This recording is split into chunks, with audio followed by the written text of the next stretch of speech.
A Minnesota mother is outraged after her son came home from school with his hair cut. She sent him to school and he had what many would call a little fro. And when he came home, his hair was shaved unevenly. This is a result of a teacher doing so without her consent. I had a chance to speak with her, and she's at the time, hoping to get some legal support, an attorney to help her, but she has removed her son from the school.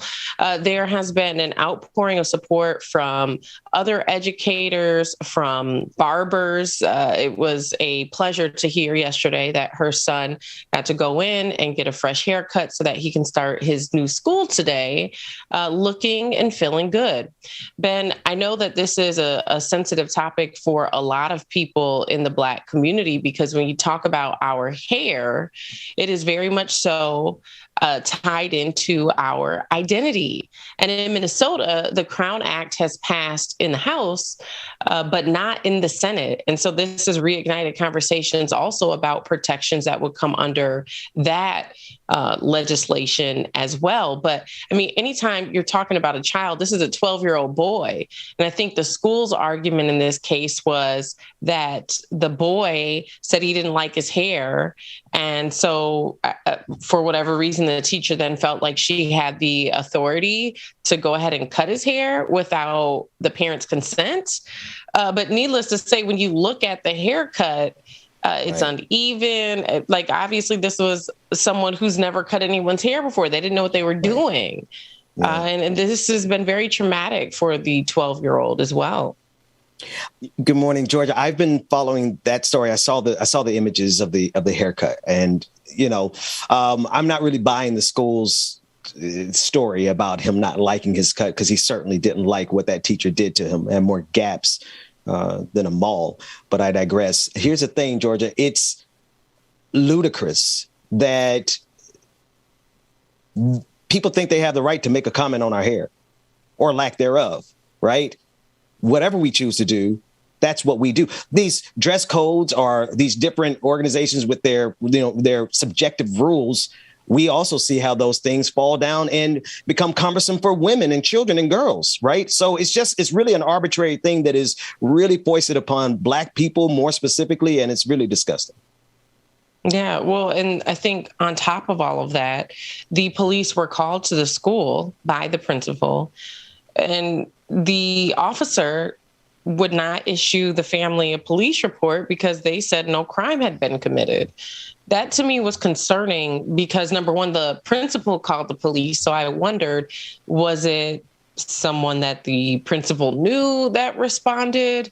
To have no legal documentation of this incident happening makes it extremely challenging for the family to navigate this situation. That's right. It creates a lot of complexities in how we can talk about it. I took a beating online yesterday, people DMing me in the comments, people calling me, texting me, asking me what's the name of the school. Folks out here are ready to pull up.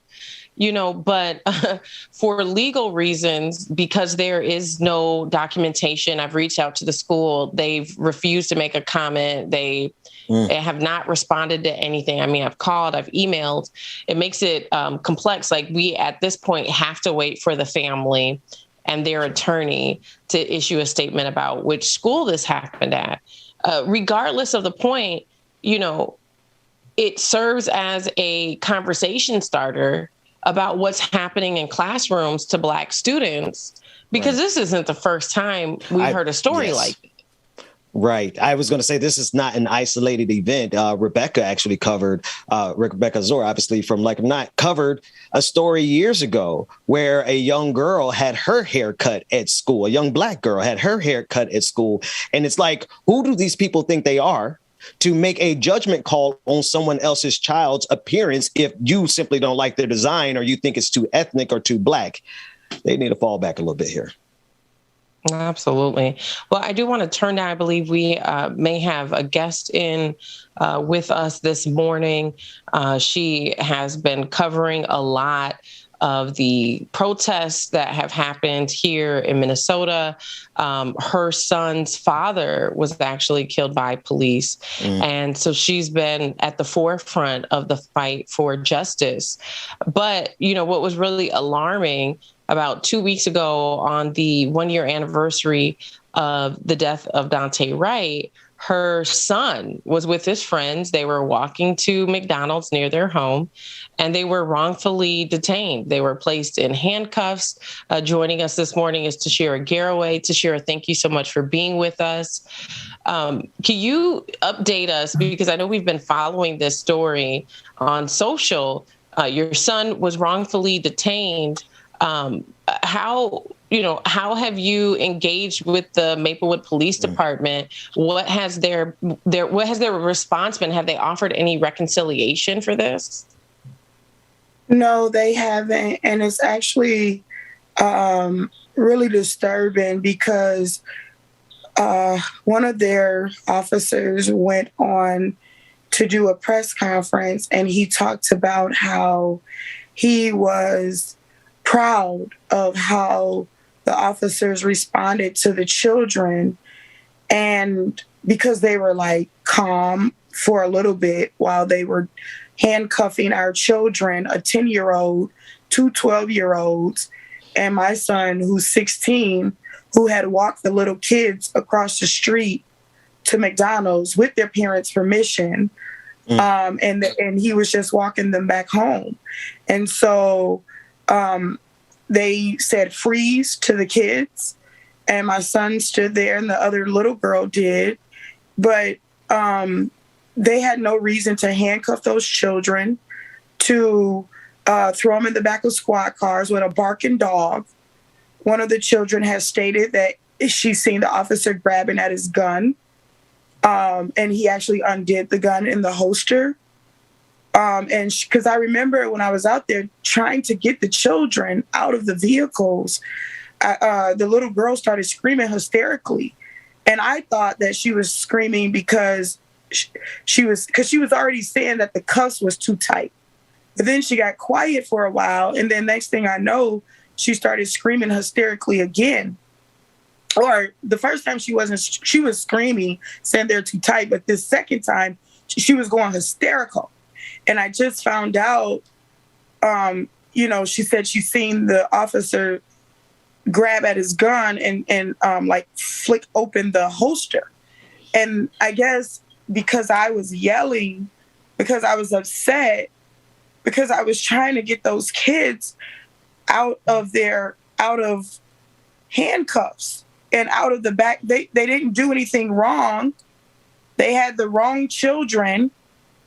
My son's father was killed. He was beat to death and thrown in a trash dumpster after being pulled over by the St. Paul police in 2009. That's Big Justin. And all I could think, because Jamar Clark's sister was dropping me home from Daunte Wright's event. So all I could think about was, I just need to get to my son when he called me. And Katie Wright, Daunte Wright's mother, said to Shira, the only difference between me and you is you made it to your son alive. I made it to my son laying on the ground, but you got the same call that I got.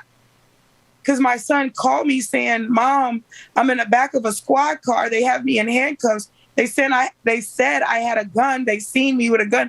Mom, I don't have a gun. I didn't do anything. Mom, please come help me. And I could hear something break in my son. And he was crying. And as a mother, yes, when I got there, I was furious. Because, I'm not one of those moms that's always on their kid's side or anything like that. But I know my son, and I know that I needed to get there because the more that he sat there with a situation he had nothing to do with, being accused, they said he fit the profile.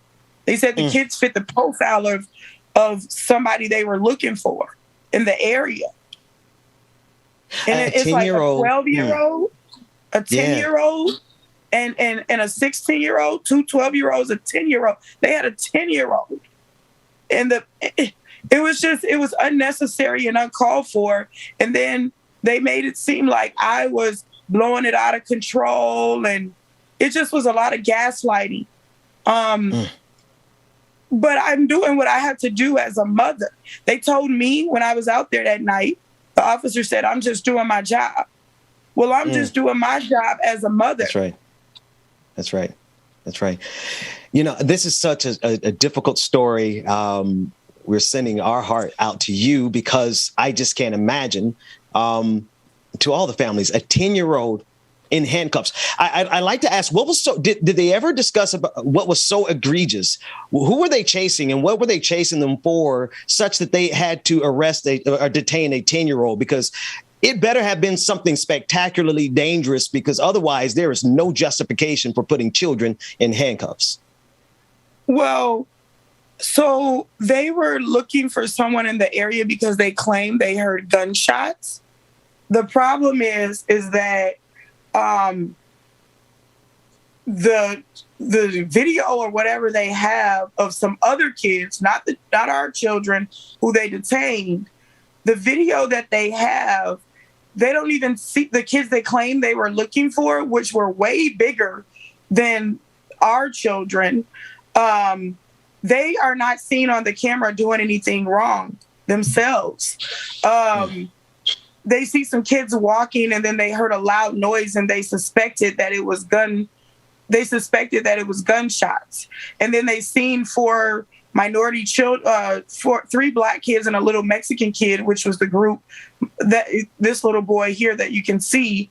They seen them walking and just said, freeze, just stop them. The kids were cooperating with them. The first 2 little kids did run, the 10-year-old, because they were afraid, because another boy, the little Mexican boy that you see in this photo here, his brother just got killed in a police chase a couple months ago. So they were scared and they hid under U-Haul. There was a U-Haul place over here, Toshira. And they hid under a U-Haul truck.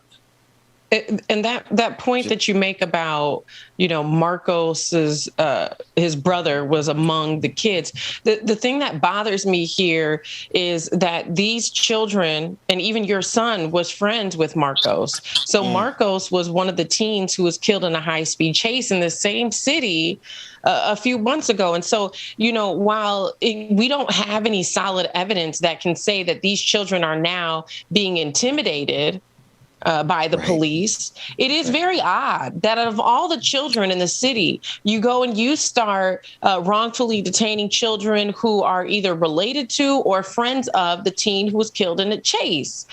To me, I just think that,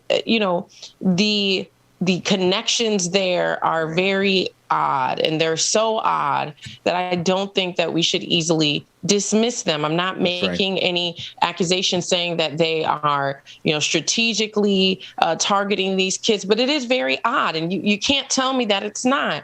I do want so people can get a better context and understanding of what happened here. I do want to play some of the video and let you guys hear the way in which these officers were interacting with children. A 10-year-old, 2 12-year-olds, and a 16-year-old. They were treating them like they were adults. And what bothers me from a media standpoint and as a journalist and covering this, something Toshira pointed out, is that when the police released the body camera footage of this incident, and I understand because they're juveniles, but they made the blur so big that it's hard for you to even see that these are children that they're interacting with, which also then in turn makes it very difficult for you to have empathy and understand just how young these kids are. Take a look at this video and then we'll come back and talk about it a little bit more. The other day when I got the call from my son and he said, "Mom, where are you? Please come. I'm in the back of a squad car. I've been arrested for something I didn't do." This is a lot to take as a mom. This is the mother that was there. When I got there, she was trying to plead because they had her 12-year-old daughter. And they asked her for her 12-year-old daughter's name. And she said, "No, you're not going to put my child in the system." I will give you guys I will give you my name. And no, y'all not about to put my baby. Y'all not about. Where is the video? Why don't y'all look at whatever video y'all need to look at so y'all can let our kids go? We have other officers that are doing that right now. She's scared to go to school because it's an officer that works at her school. So I don't want to make her to, go to school, but what else can she do? She can't not go to school because she's scared. And nowadays, you guys have to teach. I have to teach my child what to do and what not to do by the, for the police, not to hurt her or anything like that. That doesn't make no sense. And I'm scared for her. Me and Trayvon ran because we got scared. We got scared, but we had enough courage to go back because we saw the big kids there. And then, we came back. And that's when we were just talking. That's when another cop came. That's like, okay, it's time's up. You got to put your hands behind your back and you guys arrested now. After the first time they checked them, they checked them twice. They checked them once, had them sitting outside, and then they said, okay, we got to, check you again and put your handcuffs. Who are them girls? This is a baby, y'all. This is a baby. Y'all out here. This is a baby. They want to desensitize our kids, so then when they start locking them up, over-incarcerating them, harassing them in their schools, in their community centers, that it's seen as normal.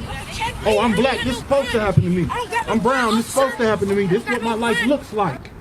This is what it looks like when a fascist state suppresses a people and keeps a people in the place that they say they're supposed to be at. We got to stop this.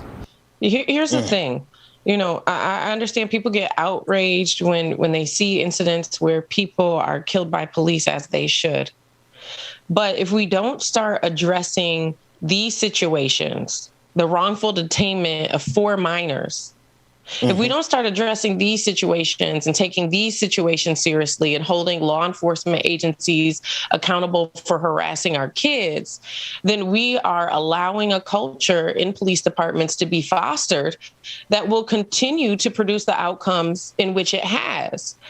Toshira, I know that this, has been very traumatic for your family, but can you share in your own words the impact that this has had on your son and how you as a mom are creating spaces for him to process, to heal, and overcome this incident?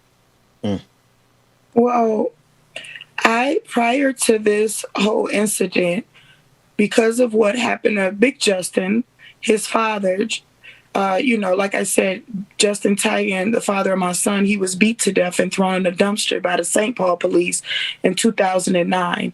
And so for years now, I have been fighting to stand up for all of this. And I started Family Supporting Families Against Police Violence, a support group for all the families. So I work with many families, including all the high-profile cases you've heard of. I work with those families to provide support services to those families.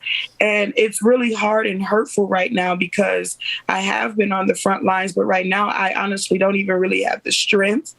I'm afraid for my son.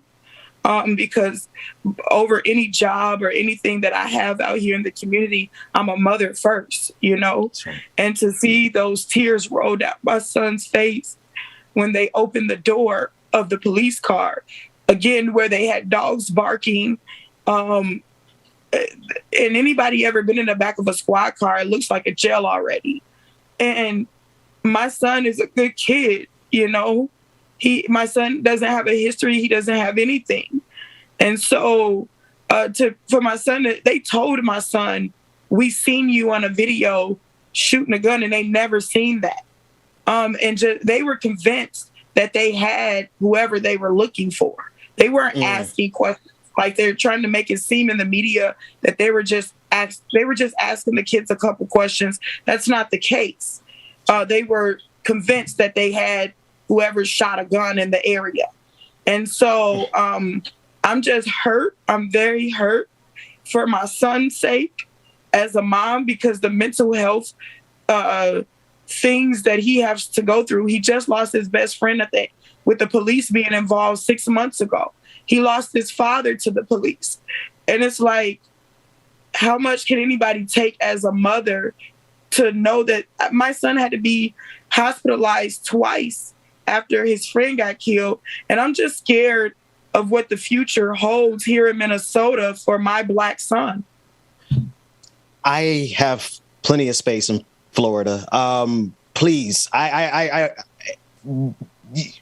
this is a lot. And we're just viewing this through the computer screen. One of the comments in the comment section definitely is pouring their heart out to you, because they want you to know that our community supports you and your family and everyone that's going through this. One of the comments suggested that is there any type of mental health counseling, any type of post-traumatic stress counseling available to you and your family and your son? And then another question from our audience wanted to know, what can we do to help you all? Well, one thing, yes, I do have a mental health counselor for my son. He's just struggling with, one thing he talks about is somebody that he can relate to. And, as we know, we don't have many. We have some, and that's what we're trying to seek out, Black mental health providers. It's a waiting list here. It's a lot. And I've been just working with my son even before this, because when his best friend got killed, everything just really, he was already struggling with the loss of his dad. He's at that age where it's all starting to hit, that he doesn't have a dad. And when he lost his best friend, that just really made things spiral. But I'm doing, and I'm fighting, and I'm praying my way through. And I'm doing what I have to do to protect his mental health space. But it seems like every time we go forward, they help us take a few steps, quite a bit steps back. And as far as anything that you guys could do, if you guys would go on Facebook and follow Family Supporting Families Against Police Violence page. Yes. Because when you follow that page, you'll see our events pop up, Family Supporting Families Against Police Violence. You'll see our events, and you can also press, and you can send me messages on there. Family Supporting Families Against Police Violence. That's how you can reach me. If you send a message, it'll come straight to our email. And then also fsfapv.org is also the website, and fsfapv@gmail.com is where we can be reached as well. You can, because all of the messages come straight to me or my assistant.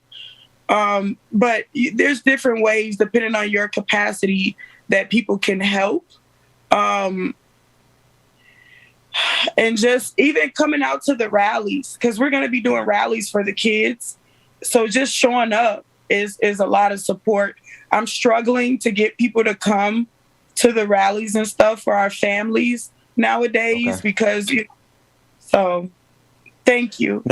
No, that's definitely something that we can assist with. Everyone who's watching, please go to those social media sites right now. Follow, like, subscribe, support, leave comments of encouragement. I am, Georgia, give this back to you. I am just taken aback that we are at the stage of imperial decline, where we have to have organizations of family members supporting each other against police violence, because police violence is so ubiquitous in this country. It's everywhere, every day, all day. We've all been harassed at some level. And now we're at the point where we have to have support group organizations. It is appalling. And sister, we're praying for you. We're pouring everything we can for you, but we're also going to give you some logistical support. We're going to get in there and do what we can. Thank you. Absolutely. Thank you so much for having me today. Thank you. Absolutely. Thank you so Georgia, much, Toshira. Toshira's been on the front line so much. And so I really appreciate you calling in, and we are here for you. Anything you need. Absolutely. I appreciate you all so much. Listen, when we come back, we're going to cover a whole lot more stories. Georgia, thank you so much. Toshira, we love you and we're supporting you. We're going to come back after this brief break. More of the Benjamin Dixon Morning Show, like it or not, with Rebecca Azor and DJ Exclusive. It's coming up next.